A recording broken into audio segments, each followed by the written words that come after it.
Hello, I'm Hannah, and this is Hannah's Books. Yet again, I found myself taking a bit of a booktube hiatus. This time, the reasons were mixed. Some personal, complicated stuff, and some news from my son. Some wonderful job news. And he's been able to be visiting me here this week in the DC area.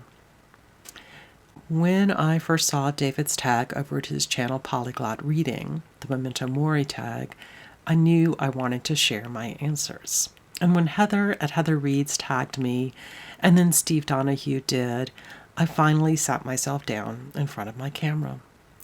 I know this must sound strange to some of you extroverts, but a break of even a week or two is enough to make me a bit nervous about my next filming session. Those of you who are regulars on this channel know that death has been a big part of my life recently. And for those of you who are new, I'll give a brief summary since the story is relevant for this particular tag. First, right after I turned 50, I was diagnosed with aggressive breast cancer. Aggressive, but not advanced.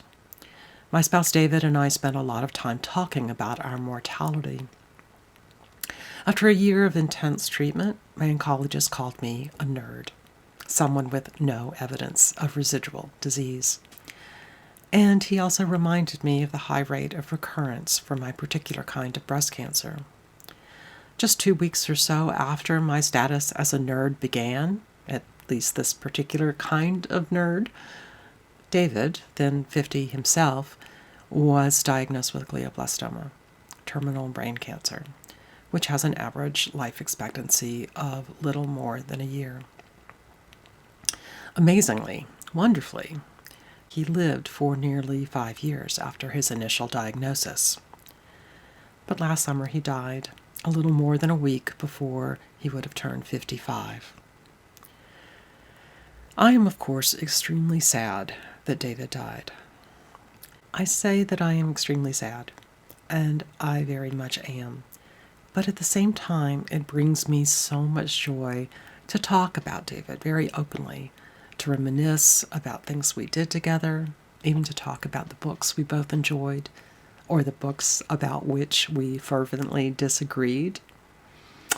I'm very grateful to all of you here on BookTube for your kind words whenever I mention something about him, even though I realize it might not always be comfortable for some of you. So let's get to the tag questions. The first question is, how many books will you be able to read before you die, considering your age and statistical life expectancy? Steve Donoghue pointed out that our statistical life expectancy just isn't how life works. And I want to underline that. Just a few years before our joint diagnoses, David and I thought we had probably hit the halfway mark of our lifespans. And that idea got shattered in no time. But you know, there's something freeing, or maybe something clarifying, about knowing that the book you pick up today might be the final book you will ever read. So I don't want to calculate how many books I might have left.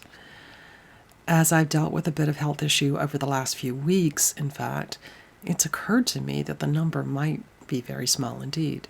I don't think that's true.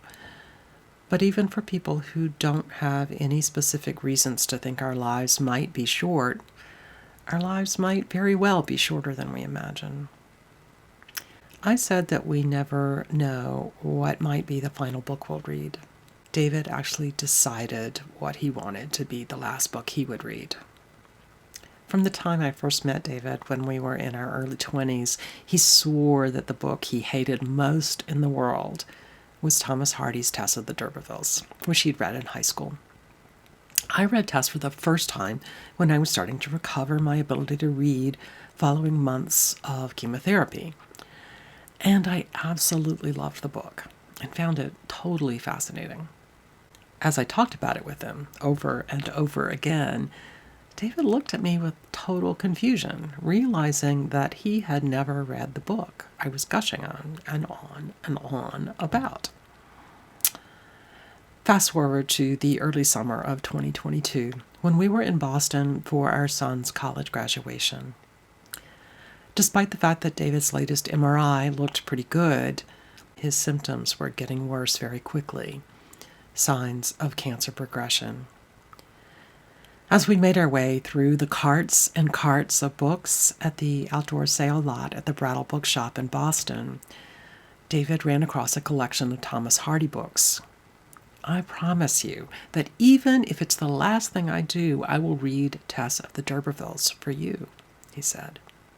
And then he clarified, in fact, I'm going to try to make it literally the last thing I do. He planned to make it the very last book he would read. Well, it didn't play out exactly as he planned, as death rarely does. He started Tess after he was on home hospice, but he kept putting the book aside. Sometimes I wonder if he almost felt that finishing the book would somehow mean he would die immediately. After he'd read maybe a third of Tess, he put it down for a while and instead picked up a nonfiction book I had just read and loved, a book about Chaucer's The Wife of Bath, which was a book very much outside of his typical reading, and that wound up being the last book he finished when he was reading to himself. I read aloud to him a lot during his last weeks, and I might mention a book or two from that period in the answers as we go on. But I'm a long way from the tag questions, so let's get back. The second question is whether the supposed number of books we might have left in our reading allotment might affect our choice of books. I think my answer is basically no. First, I'll be honest and say that I never ask myself if I would be satisfied for the book I'm reading now to be the very last book I read. Instead, I just read to bring myself joy. That joy sometimes comes from reading playful books, from distraction. But at least as often, it comes from the grappling with the ideas presented by interesting thinkers, including other people who've thought a lot about death. And it often comes from immersing myself in reading books related to each other in some way, playing them off against each other. In fact, I have a couple of loose reading projects on the go right now that are fascinating me, even when I don't always love the books I'm reading. In general, I choose what I want to read at any given moment. For the last few years, I've been writing occasional book reviews, and sometimes I worry that I am wasting time reading books I don't actually want to read, although I'm pretty picky about what books I choose to review. Do I really want to commit to carefully reading a specific book without a recommendation from a critic or general reader I admire? Well, I think that's a totally reasonable question, and actually I ask myself that a lot. I also know that I get a lot of pleasure out of the experience of thinking about and writing about a book, even a book I dislike, in a fairly critical way. And I love being part of that larger conversation, too. Similarly, I sometimes wonder if I let booktube events shape my reading more than I ought to. If I can't know for sure that I have 1,000 books in my future, or 2,000, do I really want to limit myself to a book about, say, new women during the Victorian period? Actually, that Victober prompt was one of my very favorite prompts of the entire year, not one I resisted in any way. And that's probably why it popped into my mind just now. But my point is, do I want to use up one of my finite and probably much too small number of books left to meet some external rather than internal choice? And well, much to my surprise, I think the answer is yes. Yes, I do, at least to a point, not because it's a challenge, but because this is a community. And the pleasure I get from sharing a discussion about a time period or an author or a particular book often brings me joy and meaning at least as much as the book itself does. Question number 3. What will happen to your book collection once you've passed away? As many of you have said, the person who clears out my house will get rid of them in whatever way makes sense. I don't have books of value.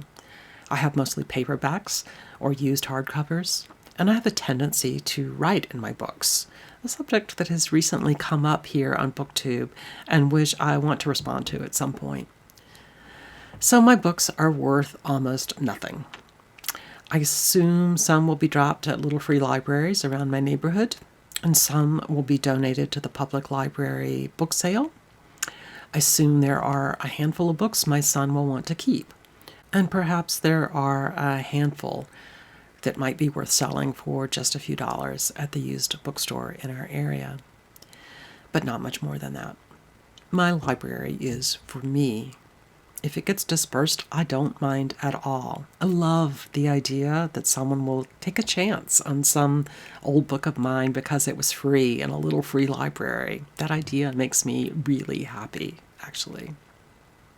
The fourth question: is there a book that helps you cope with the disturbing fact of a limited lifespan?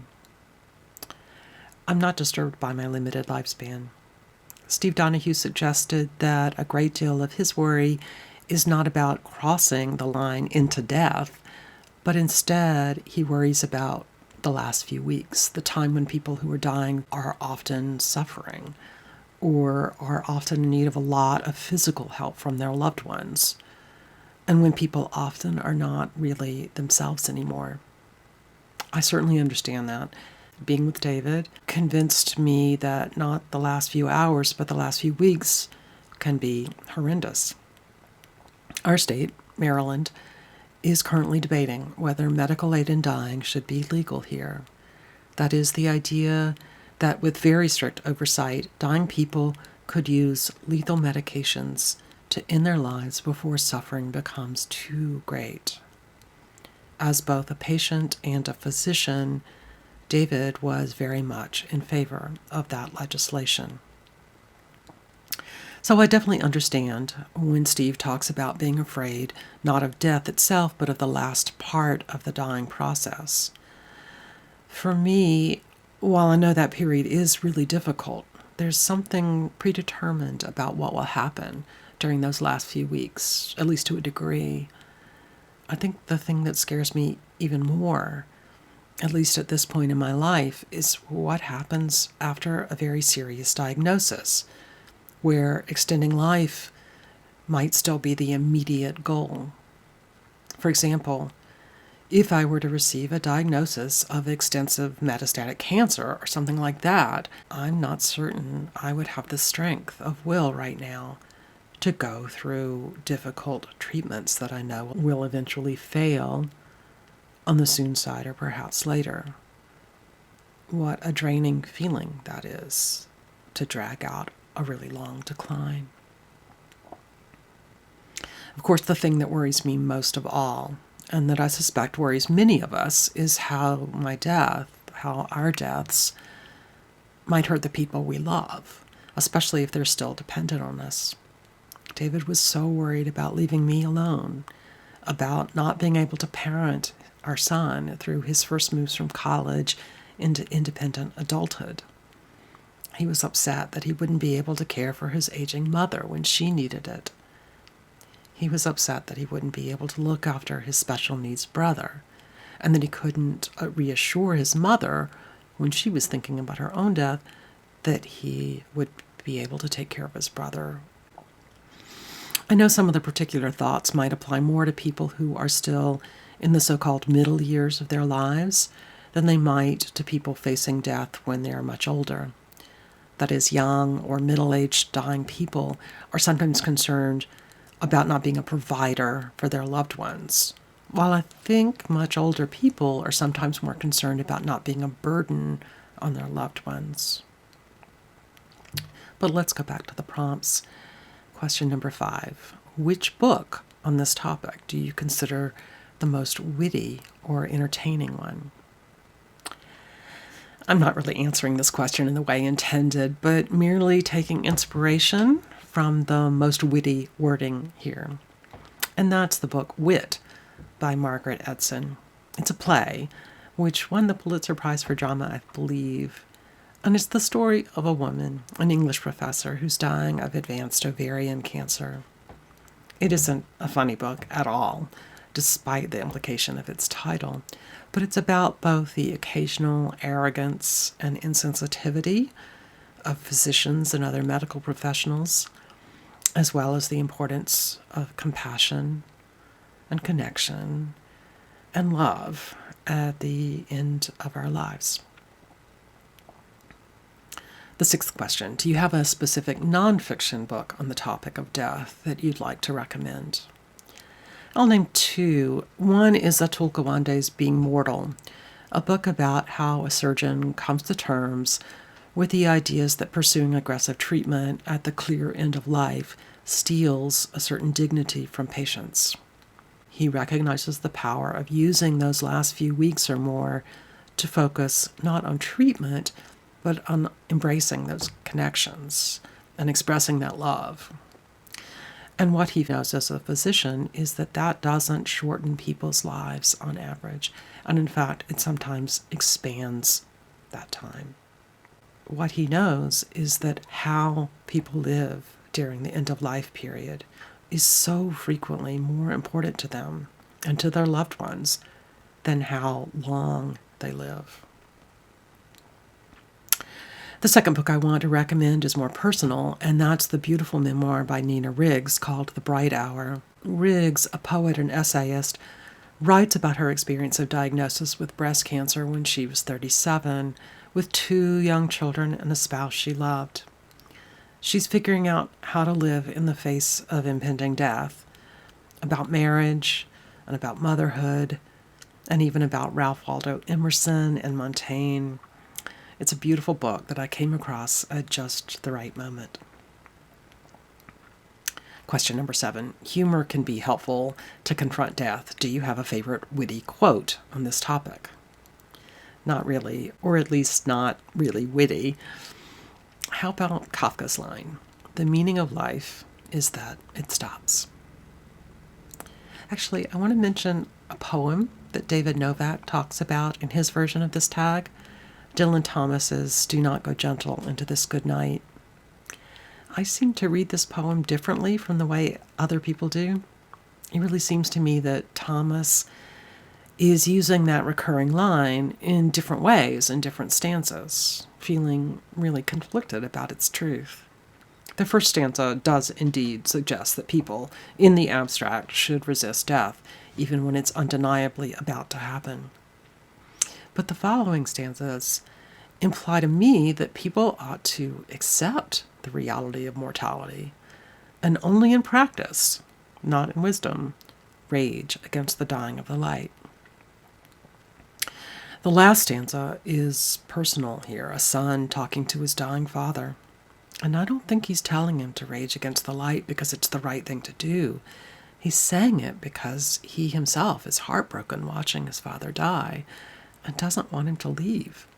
He doesn't actually think that resisting death will keep his father alive, much less make his father happier. But all he can feel is that desperation, that his father is dying, and it feels unfair to him. He's expressing how desperate he is in that moment for his father to somehow find some way not to die, not for his father's sake, but for himself. So when I hear people use that line, it irritates me because I personally think that being open and honest and accepting of reality is the right thing to do. But when I read this poem, it makes me cry with compassion. The last question is, does this tag make you feel uneasy, or are you quite relaxed about this topic? Not at all uneasy. If anything, hearing people talk about death and loss, or hearing my friends talk specifically about their memories of my husband, is wonderful and reassuring. All of us have experienced or will experience the death of people we love, and it feels good to share that sadness and not hide it away. When people don't acknowledge death, I think it can make grieving people feel that they're not invited, that they're not welcome, and it can make people feel even sadder and more alone. So thank you for having this conversation. To David from Polyglot for raising these questions, And to those of you who have already filmed versions of this tag, I hope many more of you will participate as well. I want to tag Alan at the channel Big Hard Books and Classics, who was kind enough to invite me recently to his live show with Greg at Another Bibliophile Reads. I also want to tag Randy Ray at the channel The Literate Texan, who I know is thinking about these questions in very personal ways right now too. And finally, I want to tag Jason at Old Blues Chapter and Verse, who I don't think is making videos right now, but who put together a somewhat similar tag a few years ago. I'll leave a link to his beautiful tag and to my version of this tag down in the description box. Thank you all for being here. See you soon here on Hannah's Books.